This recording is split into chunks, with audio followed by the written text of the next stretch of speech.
సూర్యాపేట జిల్లా కోదాడలో అక్రమార్కులు రెచ్చిపోతున్నారు. కాసుల కకృతితో ప్రజల ఆరోగ్యంతో ఆటలాడుతున్నారు వారు.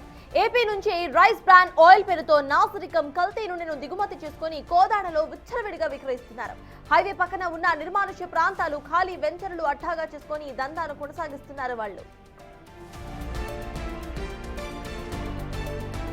ఏపీ నుంచి వచ్చిన కల్తీ నూనెను కోదాడలో బ్రాండెడ్ కంపెనీల ఖాళీ డబ్బాల్లో నింపేసి ఆటోల ద్వారా హైదరాబాద్ స్థానిక హోటల్స్ కు తరలిస్తున్నారు. తాజాగా ఇలాగే ఆటోలో తరలిస్తూ ఉండగా స్థానికులు అడ్డుకోవడంతో ఈ నకిలీ నూనె వ్యవహారం వెలుగులోకి వచ్చింది. తక్కువ ధరకు ఈ కల్తీ నూనెను కొనుగోలు చేస్తున్న అక్రమార్కులు వినియోగదారులకు మాత్రం అధిక ధరలకు అంటగడుతున్నారు. కొన్నేళ్లుగా అధికారుల కళ్లు కప్పి సాగుతున్న ఈ దందాపై ప్రజలు తీవ్ర ఆగ్రహం వ్యక్తం చేస్తున్నారు. తక్షణమే ఫుడ్ సేఫ్టీ అధికారులు, పోలీసులు స్పందించి ఈ ముఠా వెనుక ఉన్న సూత్రధారులను కఠినంగా శిక్షించాలని కోరుతున్నారు. ఇదే అంశంపై పూర్తి డీటెయిల్స్ మా ప్రతినిధి రమేష్ అందిస్తారు. రమేష్, చెప్పండి, అసలు ఈ దందా ఎప్పటి నుండి కొనసాగుతోంది? స్టాక్ ను సీజ్ చేశారా? అప్డేట్స్ ఏంటి?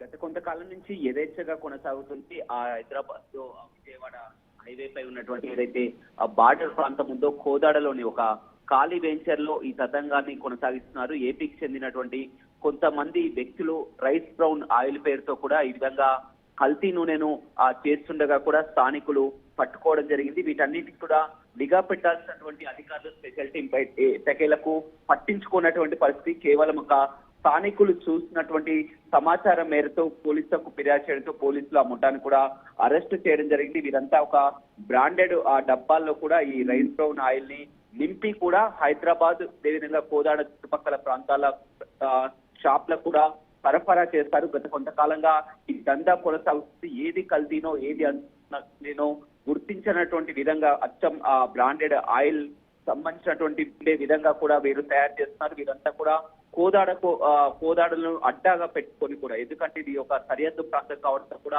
ఏపీకి తెలంగాణకు ఈ కోదాడ సరిహద్దు ప్రాంతం కావడంతో కూడా అక్కడ ముఠాగా ఏర్పడి కూడా ఏపీ నుంచి వచ్చి ముఠాగా ఏర్పడి ఇక్కడ తయారు చేస్తుండగా కూడా స్థానికులు దాన్ని గుర్తించడం జరిగింది. పోలీసులకు సమాచారం అందించడంతో కూడా పోలీసులు నలుగురిని అదుపులోకి తీసుకున్నారు. దీని వెనకాల పెద్ద ముఠానే ఉన్నట్లు కూడా తెలుస్తుంది. ఇంకా విచారణ కొనసాగిస్తున్నారు. వారి నుంచి కూడా ఆ బ్రౌన్ ఆయిల్ కూడా పోలీసులు సీజ్ చేయడం జరిగింది.